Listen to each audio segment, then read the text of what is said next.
Por que o prazer destrói a constância? Eu e você conhecemos pessoas que eram brilhantes, mas não se transformaram nas estrelas que prometiam ser. A maioria das pessoas pensa que os perdedores arruinam a própria vida por causa de grandes tragédias. Mas quase nunca é assim. Na maioria das vezes, elas se perdem por causa de coisas pequenas, belas, agradáveis, confortáveis. Não é a dor que destrói primeiro o ser humano, é o bem-estar. Porque, afinal, a dor assusta. Mas o prazer seduz. E seduz muito. E seduz sempre. E quando a alma da pessoa já não tem o controle de si mesma, ela deixa de ser livre e vira passageira da própria vida. E não há nada mais triste do que ver alguém a reboque de desejos incontroláveis. Durante o carnaval, muita gente perde o controle. Durante a epidemia de metanfetamina na Califórnia, muita gente perde o controle. Em ambientes de luxo, excesso, excitação e estímulo, muita gente perde o controle. Mas isso não acontece só nesses casos extremos. Esse mesmo mecanismo aparece, em escala menor, todos os dias.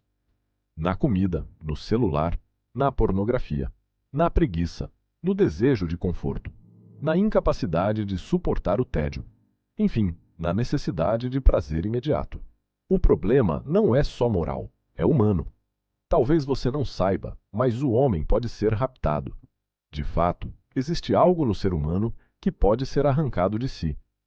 E quando isso acontece, a pessoa está em maus lençóis. Pois nesse caso, ela já não vive a partir de um centro. Ela vive sendo puxada. E aqui está a pergunta importante.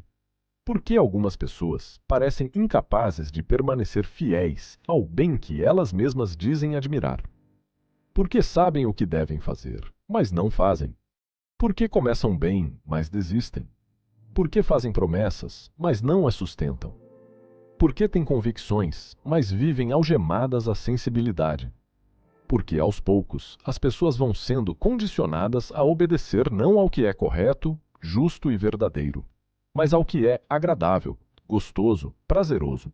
E todos sabem, uma alma governada pelo agradável nunca consegue permanecer firme por muito tempo, porque uma alma que diz sim a tudo não suporta resistência, não suporta limite, não suporta demora. Foi treinada para ceder ao menor esforço.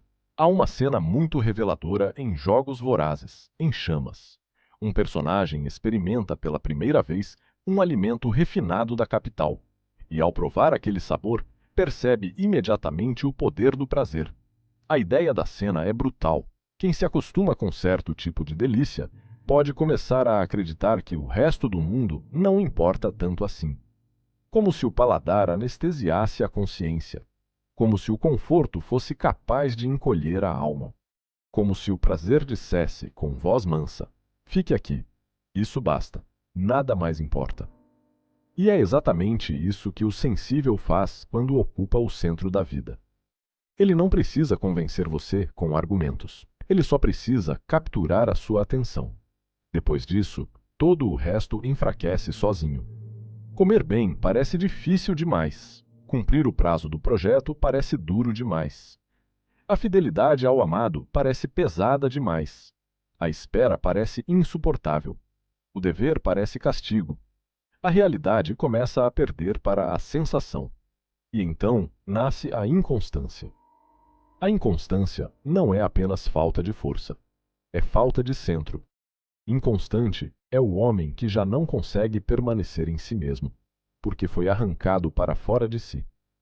Inconstante porque foi hipnotizado por tudo aquilo que o excita, o adoça, o acomoda ou o entorpece. É por isso que ambientes de excesso quase sempre produzem desordem interior. Era assim nas bacanais romanas. Continua sendo assim nas festas regadas a drogas lícitas e ilícitas. Quando o ser humano vive cercado de estímulos demais, prazeres demais, facilidades demais, ele começa a perder uma capacidade essencial. A capacidade de suportar fazer o bem, quando o bem exige esforço. E quase todo bem verdadeiro exige esforço. Amar exige esforço. Estudar exige esforço. Rezar exige esforço. Ter saúde exige esforço. Educar um filho exige esforço. Ser fiel exige esforço. Construir algo grande exige esforço. Enquanto isso, a era dos prazeres sem medida ensina a pessoa a viver de outro modo. Ela a ensina a perguntar, o tempo todo: isso é gostoso? A tarefa é difícil? Vai demorar? O ambiente está agradável? E a partir desse momento, a alma já não pergunta mais: isso é verdadeiro? Isso é bom? Isso me torna melhor? Isso me aproxima do que eu deveria ser? A troca parece pequena, mas muda toda a vida. Porque um homem que vive guiado pelo agradável acaba traindo até aquilo que ama.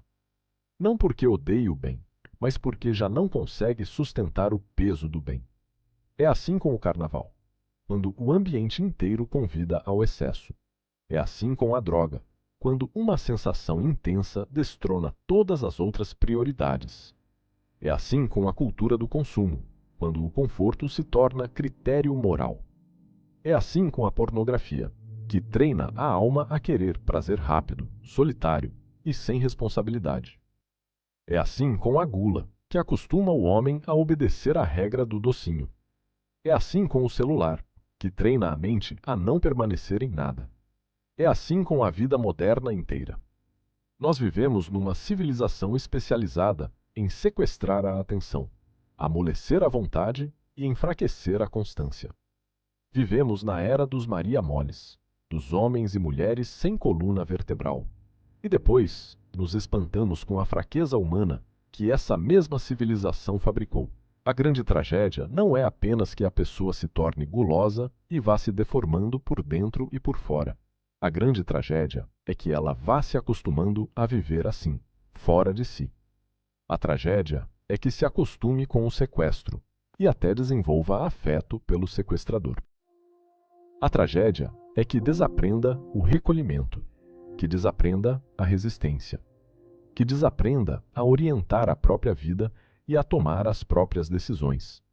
Porque quando isso acontece, ela já não é apenas alguém que caiu. Ela é alguém que perdeu o eixo. E perder o eixo é pior do que tropeçar, pois quem tropeça ainda pode levantar.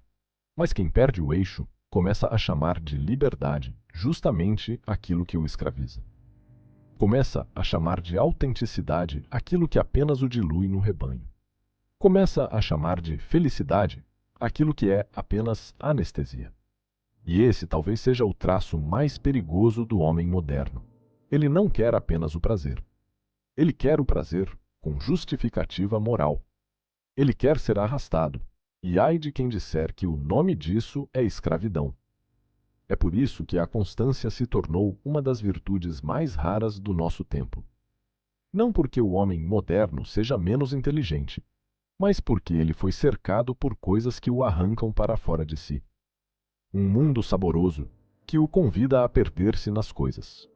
Um mundo confortável que produz aversão a tudo o que é custoso. Um mundo sensual que emburrece as pessoas. Enfim, um mundo de coisas que sussurram que nada mais importa. Mas há algo que importa. E importa muito. Porque uma alma não se perde apenas quando abraça o mal. Ela também se perde quando já não consegue permanecer no bem. E o homem livre não é o que experimenta tudo. É o que consegue não ser governado por nada disso. Em nossos dias, o maior inimigo da constância não é a dor. É o prazer que convence você a abandonar o centro. Porque depois disso, você já não cai apenas no erro. Você começa a viver fora de si.